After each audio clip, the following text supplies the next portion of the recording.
আগামী 2 সপ্তাহের মধ্যে ব্যাপক পাল্টে যাচ্ছে আন্তর্জাতিক অপরাধ ট্রাইব্যুনাল বা আইসিটি। এই আদালতে অন্তর্বর্তী সরকার আমলে জুলাই আন্দোলনের সংগঠিত হত্যাকাণ্ড ও গুম খুন সহ 21টি মামলা চলমান আছে।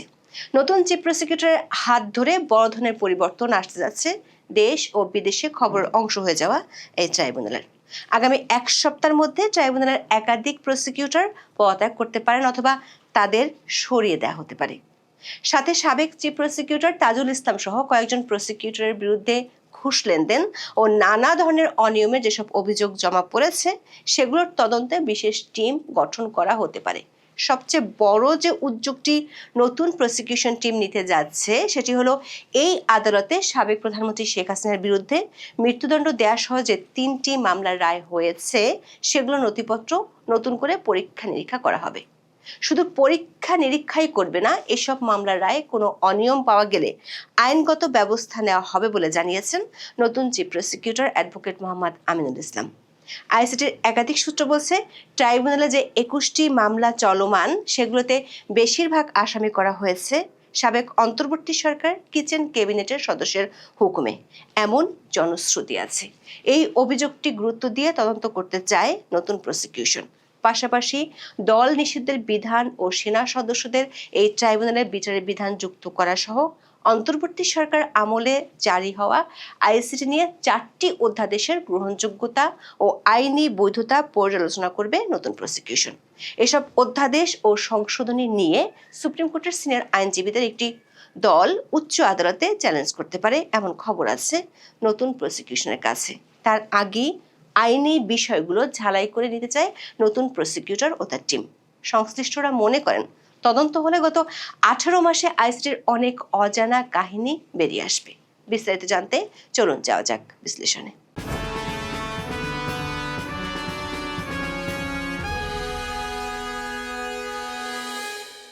স্বাধীনতার পর 1973 সালে বঙ্গবন্ধু শেখ মুজিবুর রহমানের সরকার ইন্টারন্যাশনাল ক্রাইমস ট্রাইব্যুনাল অ্যাক্ট 1973 প্রণয়ন করে। এর উদ্দেশ্য ছিল পাকিস্তানি সেনাবাহিনী এবং তাদের স্থানীয় সহযোগী রাজাকার আল-বদর আল-শামসের বিচার হবে।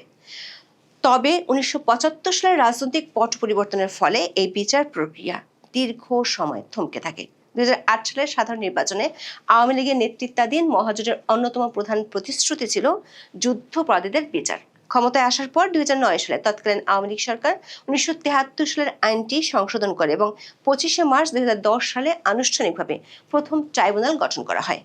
মামলার সংখ্যা বেড়ে যাওয়ায় 2012 সালের 12ই মার্চ দ্বিতীয় আরেকটি ট্রাইব্যুনাল গঠন করা হয়। 2013 সালের 21শে জানুয়ারি আবুল কালাম আজাদ ওরফে বাচ্চু রাজাকারকে মৃত্যুদণ্ড প্রদানের মাধ্যমে প্রথম রায় ঘোষিত হয়েছিল এই ট্রাইব্যুনালে। মতিউর রহমান নিজামী, আলী হাসান মোহাম্মদ মুজাহিদ, কাদের মোল্লা, সালাউদ্দিন কাদের চৌধুরী এবং গোলাম আজমের মতো ব্যক্তিদের বিচার হয় এই ট্রাইব্যুনালে। 2024 সালের 5ই আগস্ট রাজনৈতিক পট পরিবর্তনের পর আইসিটিতে নতুন মাত্রা যোগ হয়। রাতারাতি আগের আসামির পক্ষের আইনজীবীরা হয়ে যান রাষ্ট্রপক্ষের আইনজীবী। 2024 সালের 5ই সেপ্টেম্বর তৎকালীন অন্তর্বর্তী সরকার জামাত ইসলামপন্থী সুপ্রিম কোর্টের আইনজীবী তাজুল ইসলামকে চিফ প্রসিকিউটর হিসেবে নিয়োগ দেয়। যদিও আওয়ামী লীগ সরকারের সময় এই ট্রাইব্যুনালে যুদ্ধাপরাধের অভিযুক্ত জামাত নেতাদের আইনজীবী ছিলেন তাজুল ইসলাম। একই সাথে পুনর্গঠন করা হয় ট্রাইব্যুনাল। এরপর থেকে তাজুল ইসলাম জুলাই আন্দোলনের সময় সংগঠিত মানবতা বিরোধী অপরাধের 21টি মামলায় চিফ প্রসিকিউটর হিসেবে দায়িত্ব পালন করেন। এই 21টি মামলায় 457 জনের বিরুদ্ধে বিচার চলেছে। আসামিদের মধ্যে 293 জন পলাতক এবং 164 জন কারাগারে রয়েছে। প্রথমে একটি ট্রাইব্যুনালে বিচারিক কার্যক্রম চললেও পরে আরেকটি ট্রাইব্যুনাল গঠন করা হয়। 2 ট্রাইব্যুনালে এবছরের 9 ফেব্রুয়ারি পর্যন্ত 24টি আনুষ্ঠানিক অভিযোগ দাখিল করা হয়েছে। যে 3টি মামলায় রায় ঘোষণা করা হয়েছে সেগুলোর একটিতে সাবেক প্রধানমন্ত্রী শেখ হাসিনা ও সাবেক স্বরাষ্ট্রমন্ত্রী আসাদুজ্জামান খান কামালকে মৃত্যুদণ্ড দিয়েছে ট্রাইব্যুনাল। এই মামলায় সাবেক আইজিপি চৌধুরী আব্দুল্লাহ আল মামুন রাজসাক্ষী হওয়ায় সাজা কমিয়ে 5 বছরের কারাদণ্ড দেওয়া হয়। এছাড়া ডিএমপির সাবেক কমিশনার হাবিবুর রহমান হাবিব সহ 11 জনকে বিভিন্ন মেয়াদে কারাদণ্ড দিয়েছে ট্রাইব্যুনাল। গাজীপুরের সাবেক সংসদ সদস্য সাইফুল ইসলাম সহ 15 জনকে বিভিন্ন মেয়াদে কারাদণ্ড দিয়েছে ট্রাইব্যুনাল 2। রাজসাক্ষী হওয়া এক আসামিকে খালাস করে রায় দেওয়া হয় এই মামলায়। জুলাইয়ের মানবতা বিরোধী অপরাধের আরো 34টি মামলা এখন তদন্তাধীন রয়েছে ট্রাইব্যুনালের তদন্ত সংস্থায়। এর মধ্যে রামপুরার ছাদের কার্নিশে ঝুলে থাকা ব্যক্তিকে হত্যার মামলার বিচার কাজ শেষ হয়েছে। আগামী 4 মার্চ রায় ঘোষণা করা হবে। এই ট্রাইব্যুনালে আওয়ামী লীগ সরকারের আমলের হওয়া গুম ও নির্যাতনের বিচার চলছে। বিচারের মুখোমুখি হয়েছেন সাবেক সেনা কর্মকর্তা জিয়াউল হাসান, সাবেক ও বর্তমান কর্মরত সহ মোট 20 জন সেনা কর্মকর্তা মামলার আসামি। পুলিশের একেবারে ঊর্ধ্বতন কর্মকর্তা সহ মোট 65 জন জুলাইয়ের মানবতা বিরোধী অপরাধ মামলার আসামি। অন্তর্বর্তী সরকার আমলে ট্রাইব্যুনালের প্রসিকিউশন টিমের কর্তৃত্ব ছিল তাজুল ইসলামের নেতৃত্বে জামাতপন্থী আইনজীবীদের হাতে। সরকার বদলের সাথে সাথে বদল হয় সেই নেতৃত্বের। গত 24 ফেব্রুয়ারি ট্রাইব্যুনালের চিফ প্রসিকিউটরের পদে তাজুল ইসলামের নিয়োগ বাতিল করে নতুন নির্বাচিত সরকার। একই দিন সুপ্রিম কোর্টের আইনজীবী মোহাম্মদ আমিনুল ইসলামকে এ পদে নিয়োগ দিয়ে প্রজ্ঞাপন জারি করে আইন, বিচার ও সংসদ বিষয়ক মন্ত্রণালয়ের সংশ্লিষ্ট বিভাগ। সরকার বদলের সাথে সাথে ট্রাইব্যুনাল নিয়ে বেরিয়ে আসছে নতুন নতুন তথ্য। অনিয়ম, দুর্নীতি, ট্রাইব্যুনাল থেকে তথ্য পাচারের মতো গুরুতর অভিযোগ উঠে এসেছে। এসব নিয়ে এখন অস্থিরতা, হতাশা বিরাজ করছে ট্রাইব্যুনালের প্রসিকিউশনে। একই সঙ্গে পাল্টাপাল্টি বক্তব্য, বিবৃতি, একে অন্যের প্রতি অবিশ্বাস, সন্দেহ এবং বিভক্তিও বাড়ছে। রাজনৈতিক মহাদর্শের জায়গা থেকেও কেউ কেউ প্রকাশ্যে কিংবা অপ্রকাশ্যে একে অন্যের প্রতি বিষোদ্গার করছেন। এসব বিষয়ে ট্রাইব্যুনালের চিফ প্রসিকিউটর মোহাম্মদ আমিনুল ইসলাম গণমাধ্যমকে জানিয়েছেন, তিনি মাত্র দায়িত্ব নিয়েছেন। আনুষ্ঠানিক কোনো অভিযোগ তার কাছে না গেলেও তিনি সার্বিক বিষয় অবগত আছেন। আগামী 15 দিনের মধ্যে প্রসিকিউশনকে সুন্দর ও সুশৃঙ্খল করতে আইনগতভাবে সব সিদ্ধান্তই নেবেন বলে জানান তিনি। বর্তমানে ট্রাইব্যুনালের চিফ প্রসিকিউটর আমিনুল ইসলাম সহ 16 জন প্রসিকিউটর কর্মরত রয়েছেন। এর মধ্যে প্রসিকিউটর মোহাম্মদ আব্দুস সোবহান তরফদার ও মোহাম্মদ মিজানুল ইসলাম অতিরিক্ত অ্যাটর্নি জেনারেল পদমর্যাদার, প্রসিকিউটর গাজী মোনার হোসেন তামিম, বিএম সুলতান মাহমুদ, মোহাম্মদ শহীদুল ইসলাম সর্দার ও Faruk Ahmed deputy attorney general পদমর্যাদার দায়িত্ব পালন করছেন। এছাড়া সহকারী অ্যাটর্নি জেনারেল পদমর্যাদার দায়িত্ব পালন করছেন 9 জন প্রসিকিউটর। তাজুল ইসলামের বিদায়ের দিনই তিনি এবং প্রসিকিউটর গাজী মোনার হোসেন তামিমের বিরুদ্ধে কিছু অভিযোগ করেন প্রসিকিউটর বিএম সুলতান মাহমুদ। ইতিমধ্যে তাজুল ইসলাম ও মোনার হোসেন তামিম আনুষ্ঠানিক বিবৃতি দিয়ে তাদের বিরুদ্ধে আনা অভিযোগ অস্বীকার করেছেন। তারা বলেছেন এসব অভিযোগ বিদ্বেষপ্রসূত ও মিথ্যাচার। অন্যদিকে প্রসিকিউটর বিএম সুলতান মাহমুদের বিরুদ্ধে অন্য পক্ষের করা অভিযোগও সামনে আসে। প্রসিকিউশন টিম থেকে সুলতান মাহমুদকে অপসারণ করতে গত 11 জানুয়ারি আইন ও বিচার উপদেষ্টা বরাবর একটি চিঠি দেন তাজুল ইসলাম।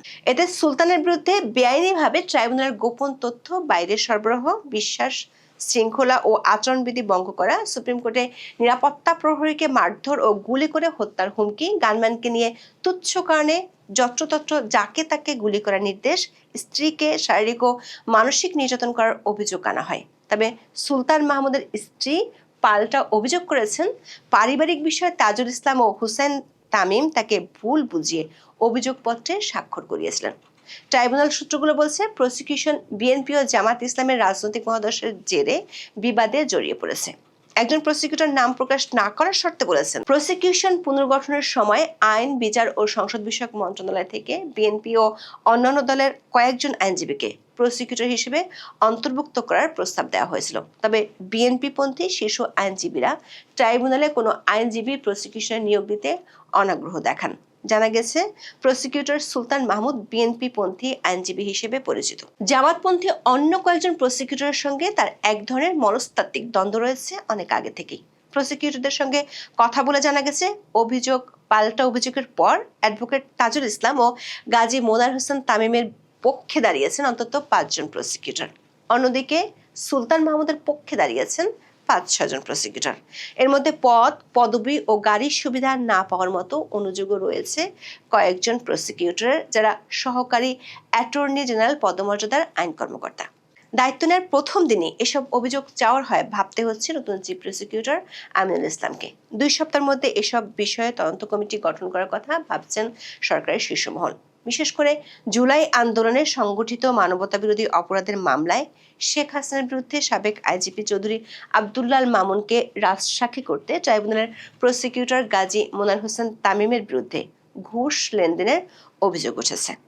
এই অভিযোগকে সরকার খুব গুরুত্ব দিয়ে বিবেচনা করছে। সে কারণে ট্রাইব্যুনালে এর মধ্যে যে 3টি মামলার রায় হয়েছে সেগুলো নথিপত্র পরীক্ষা নিরীক্ষা করে দেখা হবে। এমনিতেই এই মামলার রায় হওয়ার পরপরই এর বিচার প্রক্রিয়া নিয়ে আন্তর্জাতিক মহল থেকে বেশ সমালোচনা হয়েছিল। বিশেষ করে শেখ হাসিনা গুলের নির্দেশ দিয়েছিলেন কিনা সেটির প্রামাণিক দলিল নিয়ে প্রশ্ন উঠেছিল। 24শে ফেব্রুয়ারি সাংবাদিকরা নতুন চিফ প্রসিকিউটরের কাছে জানতে চান এরই মধ্যে যেসব মামলা রায় হয়েছে সেগুলো পুনরায় ট্রায়ালে আনার কোনো সুযোগ আছে কিনা। এই প্রশ্নের জবাবে চিফ প্রসিকিউটর বলেন, ট্রাইব্যুনালে যেসব মামলার রায় এরই মধ্যে হয়েছে পর্যায়ক্রমে সেই রায়গুলোর নথি পরীক্ষা করে দেখা হবে। এমনকি বিচার সম্পন্ন হওয়া মামলাগুলোর ফাইলে যদি কোনো অসঙ্গতি বা অনিয়ম পাওয়া যায় সেক্ষেত্রে প্রয়োজনীয় আইনগত পদক্ষেপ নেওয়া হতে পারে। ফর্মাল চার্জ থেকে তদন্ত প্রক্রিয়া সবকিছু পর্যালোচনা করে জাতির প্রত্যাশা অনুযায়ী বিচার নিশ্চিত করার কথা জানিয়েছেন তিনি। একই সাথে যে 21টি মামলা এখন চলমান আছে সেগুলোর এফআইআর থেকে শুরু করে সমস্ত নথিপত্র পরীক্ষা করে দেখার সিদ্ধান্ত হয়েছে সরকারের উপর মহলে। সরকার একটি সূত্র বলছে, জুলাই হত্যাকাণ্ডের বিচার নিয়ে তাড়াহুড়ো করে সরকার কোনো প্রশ্নের মুখে পড়তে চায় না, কারণ ইতিমধ্যে এই ট্রাইব্যুনালের আগের প্রসিকিউশন টিম নিয়ে সরকারের কাছে বেশ কিছু অভিযোগ জমা পড়েছে। এর মধ্যে একটি হলো অন্তর্বর্তী সরকারের কিচেন ক্যাবিনেটের 4 সদস্যের হুকুমে মামলাগুলোতে আসামি কাদের করা হবে সেই সিদ্ধান্ত নেওয়া হতো। কিচেন ক্যাবিনেটের সদস্যদের নির্দেশে একটি বেসরকারি বিশ্ববিদ্যালয়ের আইন বিভাগের অফিস রুমে বসে কাগজপত্র ঠিক করা হতো। অনেককে মামলায় ফাঁসানোর ভয় দেখানো হতো। এমন প্রেক্ষাপটে 26শে ফেব্রুয়ারি নতুন চিফ প্রসিকিউটর সাংবাদিকদের বলেছেন তার মাধ্যমে কোনো নির্দোষ মানুষ বিন্দুমাত্র হয়রানির শিকার হবেন না। আবার কোনো অপরাধী পার পেয়ে যাবে এই চিন্তা করে লাভ নেই। আবার তাজুল ইসলামের নেতৃত্বে প্রসিকিউশন টিম অনেক বিধি বহির্ভূত সুবিধা নিত এমন অভিযোগের তদন্তের সিদ্ধান্ত হয়েছে। দর্শক, জুলাইয়ের মানবতা বিরোধী অপরাধ মামলার বিচারিক প্রক্রিয়ার শুরু থেকেই মানবাধিকার কর্মী ও আইন বিশেষজ্ঞরা নানা ব্যত্যয় ও ত্রুটির কথা নিয়ে সমালোচনা করে আসছিলেন। তাদেরই একজন সুপ্রিম কোর্টের আইনজীবী সারা হোসেন। তিনি বিবিসি বাংলাকে বলেছেন, আন্তর্জাতিক অপরাধ ট্রাইব্যুনালের মামলায় গত 15 মাসে বিনা বিচারে অনেককে দীর্ঘদিন ধরে আটকে রাখা হয়েছে। চিফ প্রসিকিউটর পদের এই পরিবর্তনের ফলে প্রতিহিংসা পরায়ণতার অবসান হবে বলে মনে করেন সারা হোসেন। সূত্রগুলো বলছে, আরও একটি বিষয় নতুন প্রসিকিউশনকে গুরুত্ব দিয়ে ভাবতে হচ্ছে। সাংবিধানিক বাধ্যবাধকতাকে পাশ কাটিয়ে আইসিটি অ্যাক্টকে অধ্যাদেশের মাধ্যমে সংশোধন করে জুলাই হত্যাকাণ্ডের বিচার শুরু করেছিল অন্তর্বর্তী সরকার। শুধু তাই নয়, নিজেদের ইচ্ছে মাফিক 4 বার নতুন করে অধ্যাদেশ জারি করেছিল, যার অনেকগুলো উচ্চ আদালতে প্রশ্নের মুখে পড়তে পারে। যেমন দল নিষিদ্ধের বিধান যুক্ত করা এবং সেনা সদস্যের বিচার করা নিয়ে 2টি অধ্যাদেশ কোর্টে চ্যালেঞ্জ হতে পারে শিগগিরই। 12ই মার্চ সংসদ অধিবেশন বসার আগে এসব অধ্যাদেশ নিয়ে ব্যাপক পরীক্ষা নিরীক্ষা চালাতে চায় আইন মন্ত্রণালয়। ইতিমধ্যে তারা সে কাজও শুরু করেছে। সূত্রগুলো বলছে, আগামী 2 সপ্তাহের মধ্যে ট্রাইব্যুনালের প্রশাসনিক ও আইনগত 2 ক্ষেত্রেই বড় ধরনের পরিবর্তন আসতে যাচ্ছে। এখন এ পর্যন্ত। সবাই ভালো থাকুন, সুস্থ থাকুন, নিরাপদে থাকুন। দেখা হবে আগামী পর্বে।